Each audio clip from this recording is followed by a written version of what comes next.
Nama saya Kabil bin Zulkifli dari kelas 2 Division Automotif. Nama saya Muhammad Syawal Majidin dari kelas 2 Division MTA. Saya Muhammad Hizal bin Saiful dari 2 Division MTA.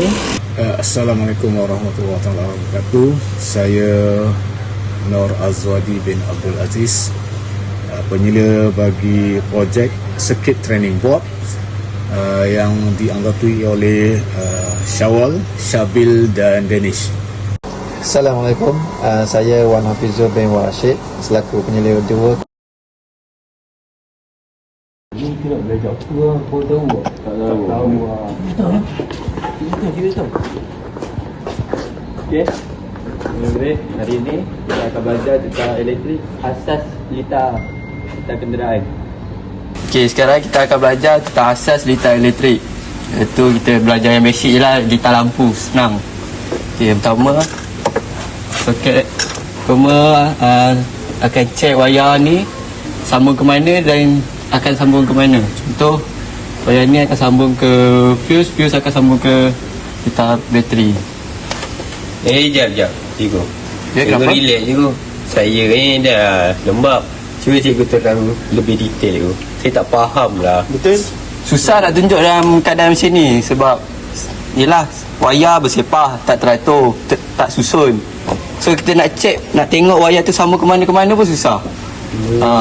So macam mana solusinya cikgu? Solusinya Di antara masalah, pelajar lebih susah untuk faham tentang litar elektrik ni. Kemudian yang kedua, boleh merosakkan komponen pada kenderaan. Jika ada litar ni, pelajar lebih mudah untuk faham dan mudah untuk buat praktikal. cikgu.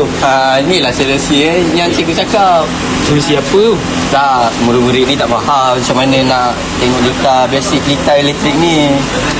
Cikgu tak faham sebab tengoklah macam mana nak mengajar macam ni, kan susah. So kita tunjuk yang lain lah. Macam mana? Kita tak pandai kat diorang je. Dia pun tak tahulah nak cakap macam mana. Benda asas pun. Kat situ tak apa, ikut saya pergi belakang. Jom. Inilah solusi dia.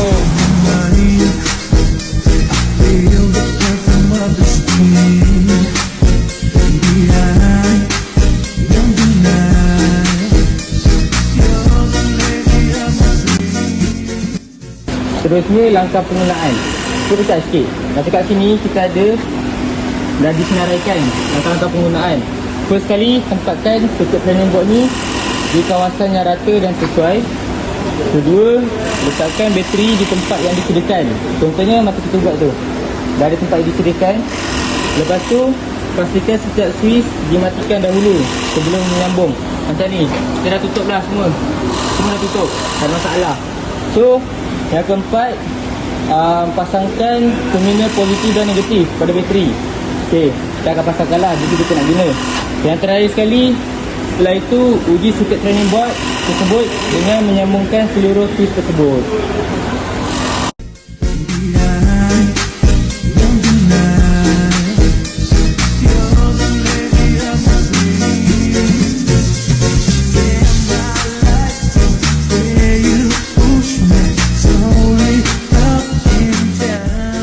Projek ini diberi nama Circuit Training Board yang dihasilkan oleh kami bertiga.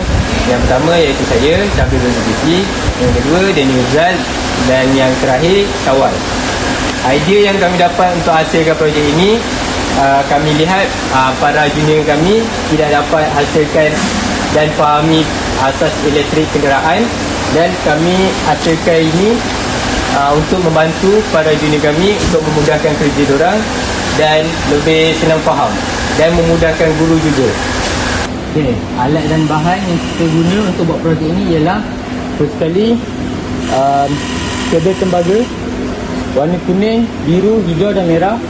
Lepas tu alat dia switch, komponen relay, komponen lampu, asas elektrik dan juga bateri pun kita guna juga.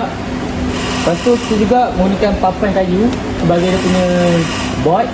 Kita juga menggunakan besi untuk jadikan dia punya stand, rangka dia. Kita juga menggunakan getah pintu pada kenderaan sebagai safety daripada besi tajam. Berdekat sikit. Kita juga menggunakan roda untuk mudah tolak, tidak terlalu beban. So far itu saja. Thank you. Kesimpulannya daripada projek kami ni ialah, secara kasarnya ini adalah BBM, alat bantu mengajar kepada cikgu untuk mengajar murid. Projek ini sangat berkesan dan efisien kepada murid kerana lebih mudah faham. Dan projek ini juga dapat memudahkan pelajar bagi mengetahui asas litar elektrik. Projek ni juga boleh memudahkan guru untuk mengajar pelajar bagi mudah faham daripada mengajar di kenderaan. Projek ini juga dapat menjimatkan masa. Okey, sekian, terima kasih. Bye bye.